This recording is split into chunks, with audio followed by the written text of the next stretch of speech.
సాధారణంగా నా దగ్గరికి ప్లేట్లెట్స్ తక్కువగా ఉండే పేషెంట్స్ కానీ, ఎక్కువగా ఉండే పేషెంట్స్ కానీ వస్తూ ఉంటారు. వాళ్ళు నన్ను అడిగే క్వెషన్ ఏంటంటే, ఈ ప్లేట్లెట్స్ అసలు ఎందుకు ఉపయోగపడతాయని అడుగుతుంటారు. మన రక్తంలో ప్లేట్లెట్స్ అనేవి చిన్న పార్టికల్స్ ఉంటాయి. అవి రక్తాన్ని గడ్డ కట్టడానికి ఉపయోగపడుతూ ఉంటాయన్నమాట. సింపుల్‌గా చెప్పాలంటే, మనకి ఎప్పుడైనా రక్తస్రావం జరిగిందనుకోండి, ఎక్కడైనా దెబ్బ తగిలి రక్తం కారుతుంది.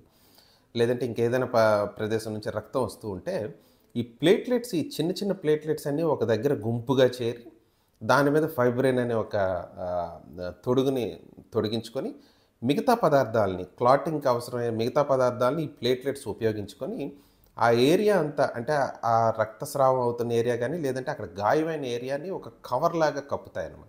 సో, దీనివల్ల ఏమవుతుందంటే, అవుతున్న రక్తస్రావం ఆగడానికి ఈ ప్లేట్లెట్స్ అనేవి చాలా ఇంపార్టెంట్ అండి.